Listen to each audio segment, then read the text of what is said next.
fokus yang aku bilang harus terus berpikir siapa yang bergerak ke arah mana, bagaimana kita berusaha menyusun serangan balik, bersiap-siap kita lagi nyerang juga, siapa pemain mereka yang tidak terkawal, bagaimana kita mengelola rest defense, ini harus terus. Level winnernya Itali tidak pernah degradasi, Inter Milan kebanggaanku.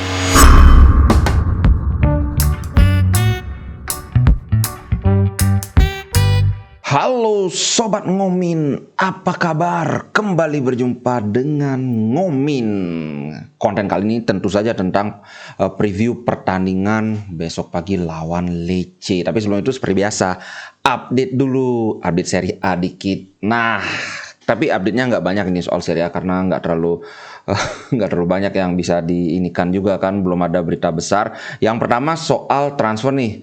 Chris Smalling sepertinya semakin mendekat ke Inter karena sampai saat ini dia belum merespon tawaran kontrak baru dari Roma. Kalau kawan-kawan mungkin nggak aware, Smalling itu situasinya seperti ini. Dia itu punya opsi untuk memperpanjang kontrak. Dia yang memperpanjang kontrak bisa dengan gaji yang sama, tapi dia belum mengambil ini. Bahkan dari sisi Roma sendiri mereka sudah proaktif memberikan tawaran kontrak baru 2 musim, cuma gajinya nggak tahu berapa. Nah, ketika Smalling tidak memperpanjang kontrak ini kan sepertinya sebuah pertanda kan. Masalahnya sekarang Juventus ikut-ikutan mengincar Smalling. Kita agak heran, Juventus yang paling kaya di Serie A kok sekarang ngincernya back gratis.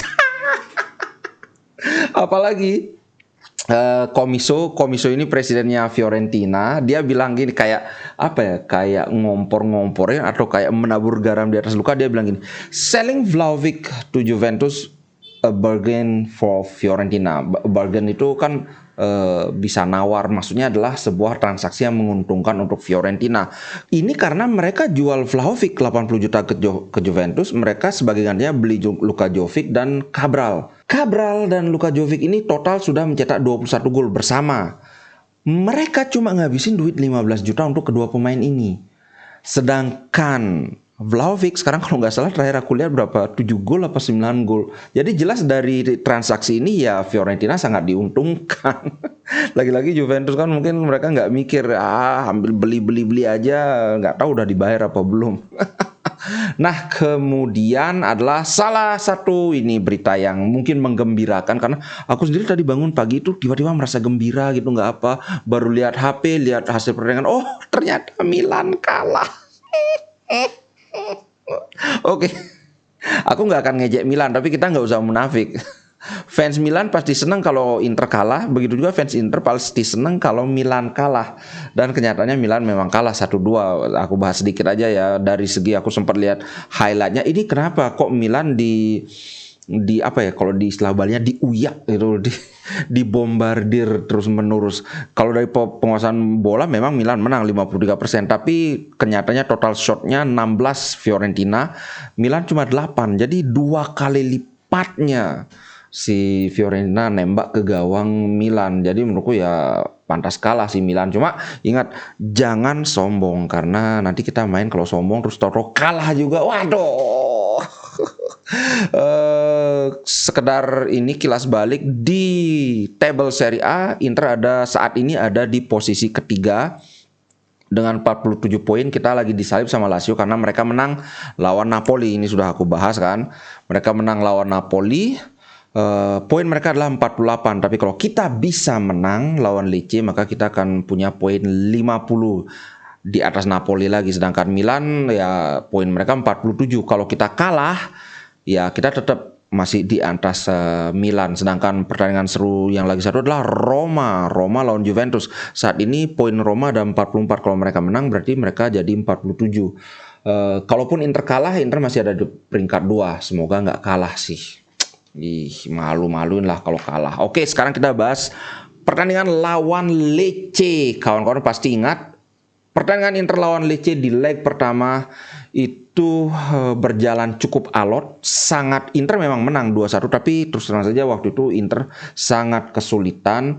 Kalau nggak salah ingat waktu itu Brozo bermain tidak begitu bagus, Dumfries juga bermain tidak bagus, tapi ironisnya dia malah mencetak gol kemenangan Inter. Ingat nggak yang mantul itu bolanya? Dan satu yang aku ingat dari pertandingan pertama lawan Lecce adalah Lecce ini klub yang sangat mengandalkan fisik seperti Torino, seperti kemarin Bologna juga. Nah, Inter beberapa kali mengalami kesulitan melawan tim yang main fisik. Kita lawan Porto juga kesulitan walaupun kita bisa menang. Ini yang harus diwaspadai oleh Inzaghi. Tapi Inzaghi sudah bilang kami sangat marah dalam artian positif ya, gara-gara kalah lawan Bologna itu. Kami sudah tidak sabar untuk turun ke lapangan untuk bertanding lawan Lecce. Kami tidak meremehkan Lecce sama sekali. Mereka adalah tim yang kuat. Dari sisi Inter, Skriniar sudah dipastikan tidak bisa bermain.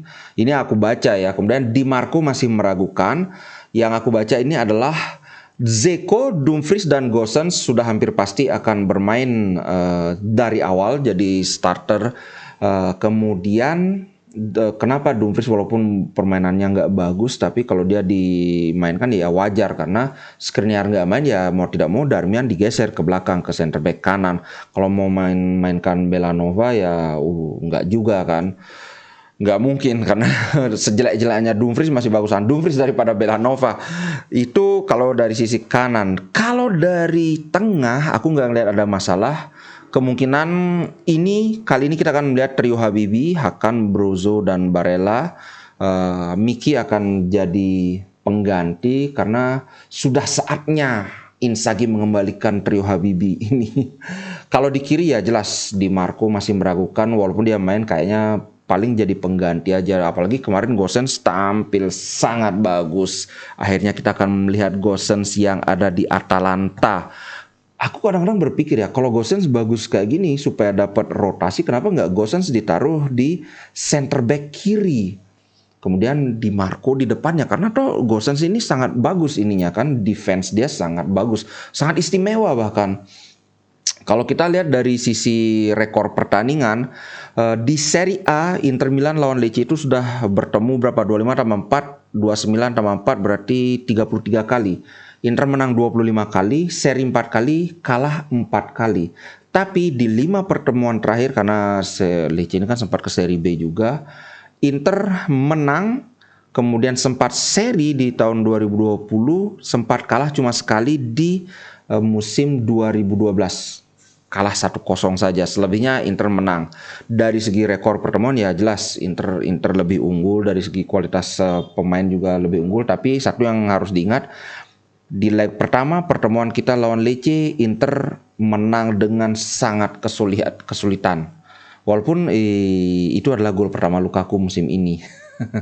Tapi ya gitu, menangnya susah payah. Jadi jangan sekali-sekali meremehkan Lecce. Kalau kita lihat di table Serie A, Lecce itu ada di peringkat 15. Tapi kenyataannya kita lawan Bologna juga kalah. Kemudian lawan Empoli juga kalau nggak salah waktu itu, sekarang Empoli peringkat 13. Tapi kalau nggak salah ingat waktu kita lawan Empoli, mereka peringkat 15 ya. Kita juga ngehe Pak. Oh ya, tambahan lagi yang dibilang Inzaghi, kami sudah menganalisa, katanya mereka sudah menganalisa pertemuan lawan Bologna, kekalahan itu faktor utamanya bukan dari fisik, bukan teknik, tapi fokus yang aku bilang harus terus berpikir, si ini bawa bola di kiri, siapa yang bergerak maju, siapa yang bergerak ke arah mana, bagaimana kita berusaha menyusun serangan balik, bersiap-siap, kita lagi nyerang juga, siapa pemain mereka yang tidak terkawal, bagaimana kita mengelola rest defense, ini harus terus. Jadi ini memang melelahkan,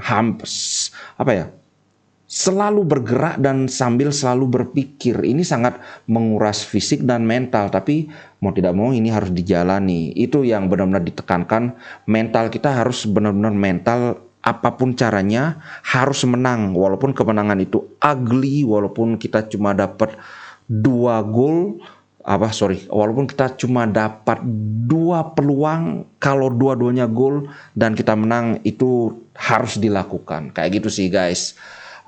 Lecce ini kalau dilihat dari statistik ini dengan tidak merendahkan ya, seharusnya kita bisa menang, tapi ya lawan Bolonya juga seharusnya kita bisa menang, tapi kenyataannya kayak gitu. Apalagi inilah Lecce, hampir pasti mereka akan mengandalkan serangan balik, pertahanan yang rapat, karena sekarang hampir semua tim Serie A tahu bahwa kelemahan Inter itu adalah menghadapi tim yang bermain dengan low block, pertahanan rapat, sambil mengincar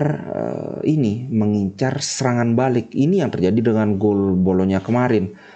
Kita benar-benar dibikin kelabakan dengan serangan balik yang cepat, karena Acerbi sangat bagus tapi Acerbi tidak punya kecepatan, apalagi kalau sudah terlanjur ketinggalan di depan, aduh ngehe sudah. Itu guys untuk preview pertandingan, beberapa update juga. Sampai jumpa besok dini hari, kita nonton bareng live reaction. Oke, itu dulu, sampai jumpa. Thank you. Ciao. Inter Milan di dadaku, biru hitam warna darahku. Treble winnernya Itali, tidak pernah degradasi. Inter Milan kebanggaanku.